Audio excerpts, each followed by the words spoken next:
Merry Christmas, Merry Christmas. Oh, hello, neighbor. How's everybody doing today? Been a little while since I made a video. I've been a little busy with my son and just doing Christmas, holiday, festivus stuff, whatever you celebrate. So lately I have had some calls and been doing some thinking and watching other people's things, and based on my own research, observations, this is strictly entertainment and theoretical, speculative. However, I have decided to make this video because it's been what's coming up for me lately, and it's like this.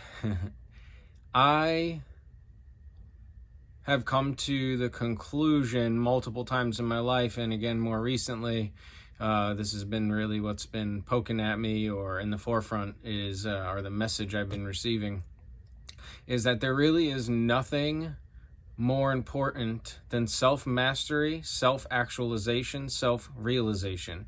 In other words, there's stories of monks that are able to, quote unquote, what we would call teleport in this plane.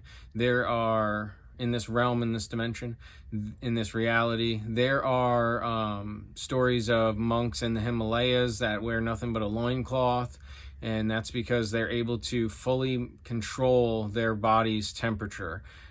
So, if there's stories of monks being buried in snow and having contests who can melt it the quickest, encounters with monks in the Himalayas, high altitude, full blizzard, experiences, and they're walking around almost naked, then that means we can master our temple, we can master our vessel, we can master this body that we are incarnated in carnal flesh, in flesh.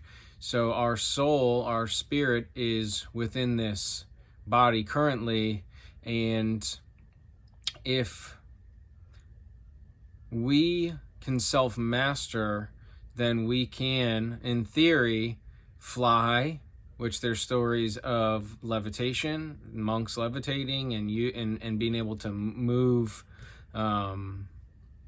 material things like rocks and stones just through the force, right? Like Star Wars, use the force, Luke, and all that. And allegedly, these are stories as old as time. And there's places in this plane that the veil is thinner, where you can see the other side more easily and tap into the force more easily, especially like virgin forests, for instance, places that are ancient and haven't been, cut apart and devastated, whether by us or natural, disasters, etc. So, this occurred to me because I have a friend who calls every now and again. He's like, what's the point? What's the point? And I've definitely been in that space. And I'm like, well, I don't know that there is a point. I don't know that there needs to be a point. And the more I try to figure out what the sun is, what the moon is, what the stars are, are we on a flat earth, a round earth? Did we land on the moon? Those are all fun topics, and I've said this before. They're all fun to talk about, all fun to speculate on, and at the same time, they're not. Like after a time, it's like it just almost is exhausting and seemingly pointless.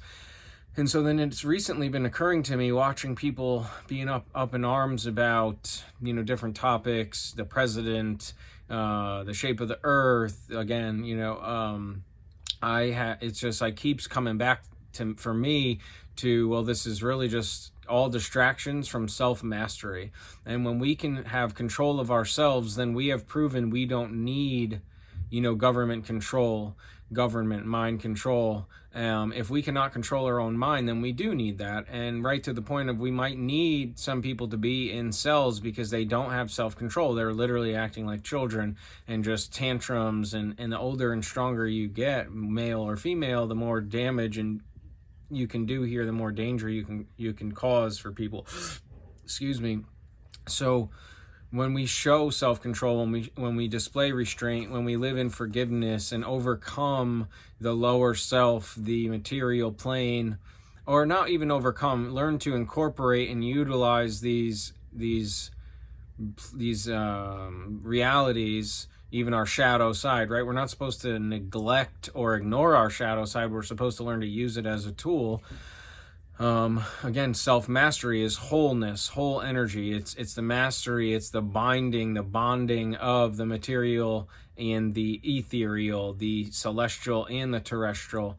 It's when we can really utilize all of them, when we can really, as an alchemist, make it all into one and use it to ideally benefit the community. And so that goes right to, for me, that there's beings here that have mastered that. There really are mystery schools, magic schools, whatever you want to call them. They really do teach you how to master energy and manipulate energy and matter. And I think this has been ancient knowledge passed down over and over from generation to generation in certain groups, families, etc. And, like, for lack of a better, just for an easy way to explain it, like the Harry Potter thing where, maybe you don't get your letter and all that, but I do think that there are families that have magic in them and, get called to study these higher ways. And, and you can debate me, negate all this, whatever. However, why do they call it? Why is it called spelling? Who's they? Who called it that? Where did that come from?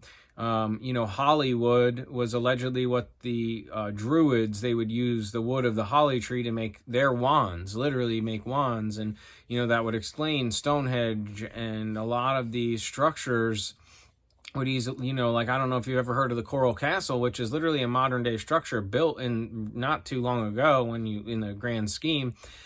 And this guy's reply, he built it at night and he built it by himself. And he was like a very small guy, smaller than me even, which is mind blowing because I'm a little guy.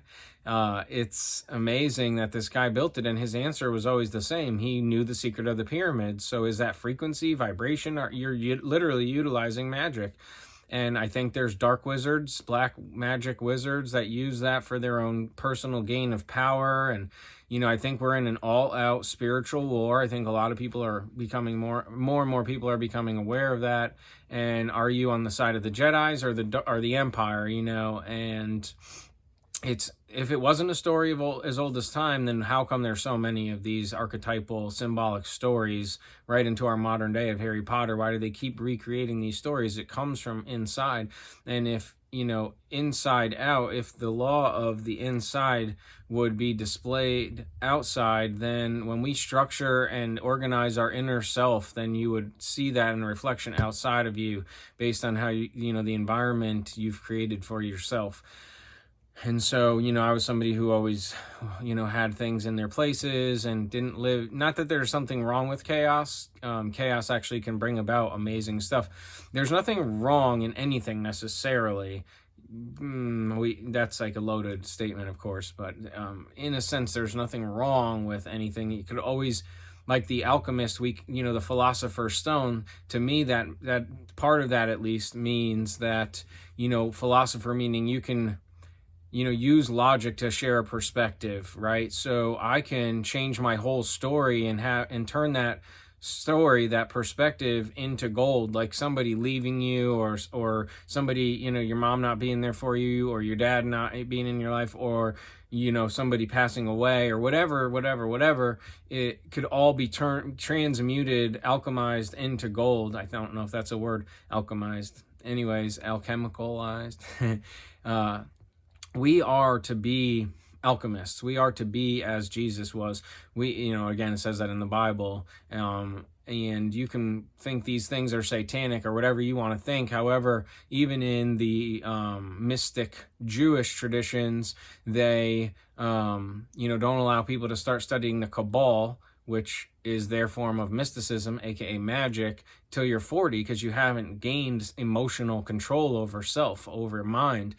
And if all is mind, and in our imagination, image nation, you have an image nation, meaning, something like a nation is the United States. It was born as a concept in someone's mind and then, brought into reality.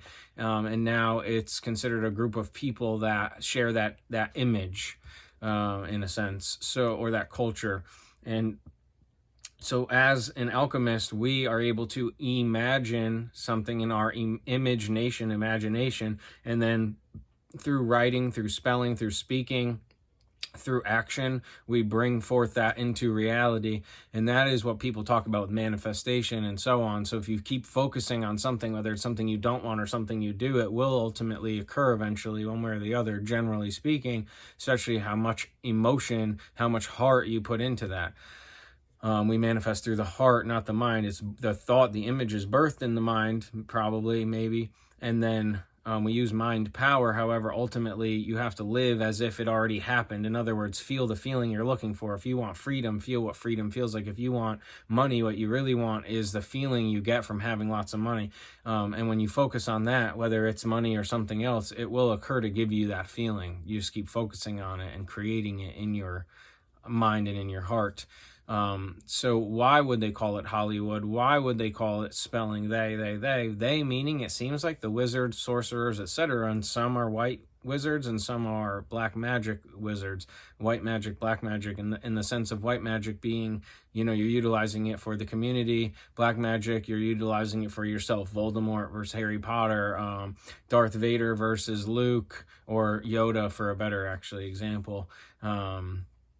And on and on. Lord of the Rings is another example. These science fiction stories that really are our modern day, hero stories like Hercules, Jesus, Krishna, and so on. They go into not only into the physical, all the way into hell, and then all the way back up to heaven. That is the journey. That is the hero's journey. Obviously, it isn't easy and is not for everyone. However, the ultimate point of this video for me, I hope that I'm conveying, is that ultimately it's about self-mastery, and we're all doing magic all day long, whether we realize it or not. So why not do it with intent and with consciousness and knowingness, and realization.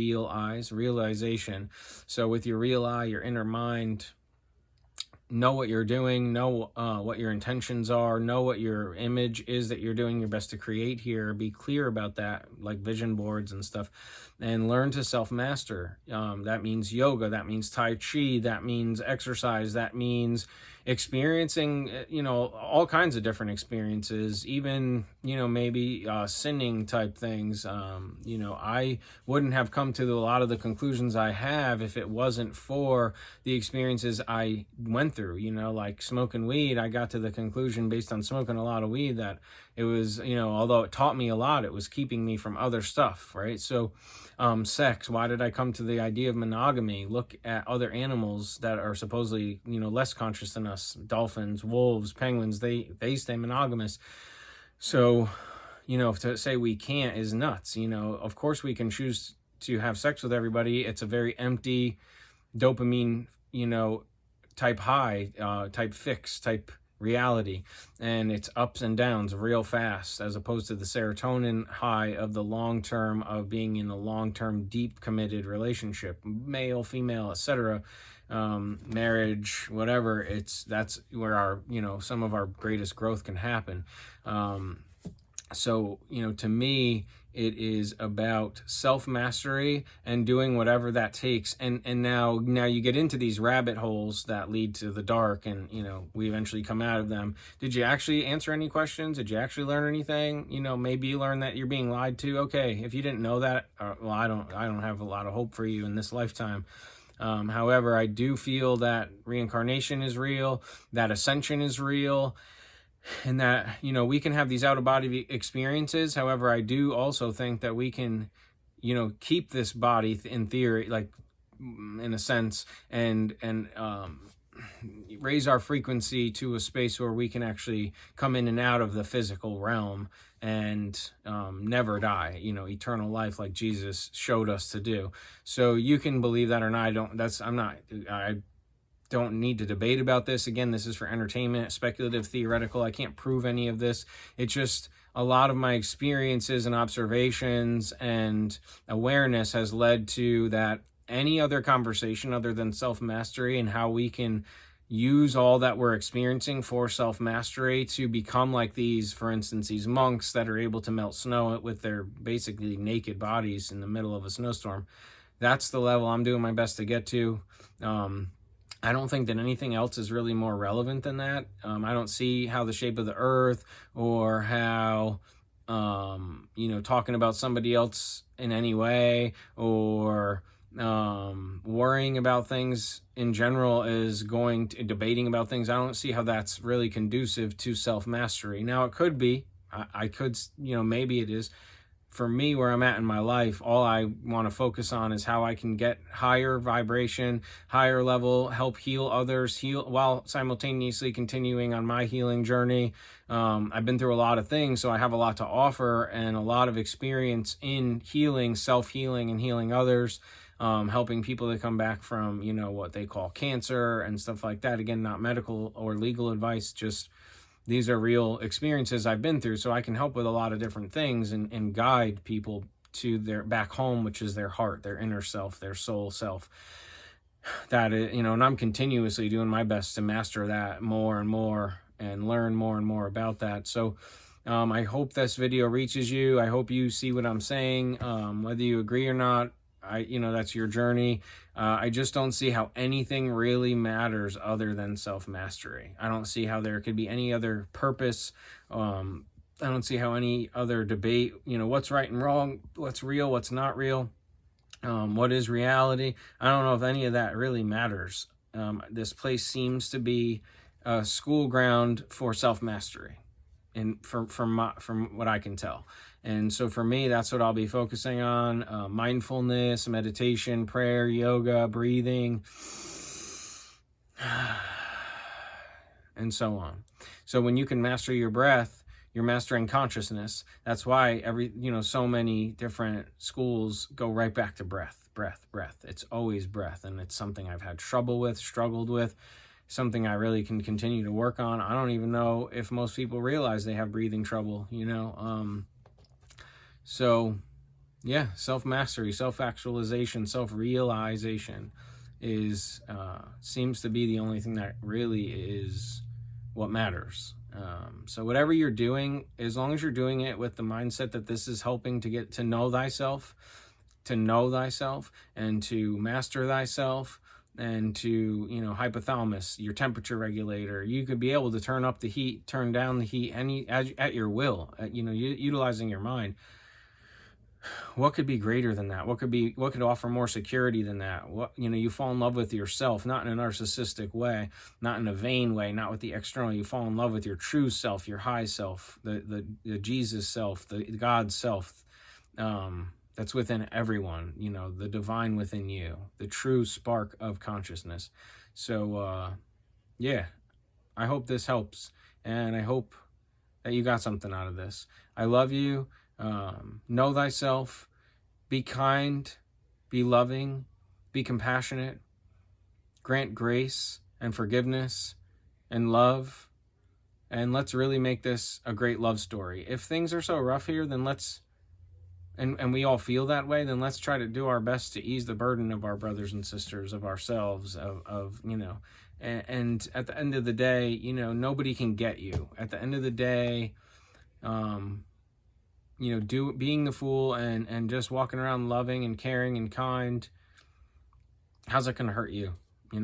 I walked around with that, nobody's going to get me, nobody's going to make a fool of me thing for a long time. And at this point, like, I'll be the fool as long as I'm the ones, if I'm smiling and you got me, okay, like, you're going to have to answer for that to yourself when you're done, that you were unkind to people who were kind to you. And you want to be a Scrooge or whatever, that's your business. I'm not interested. I've done my best not to be that way most of my life.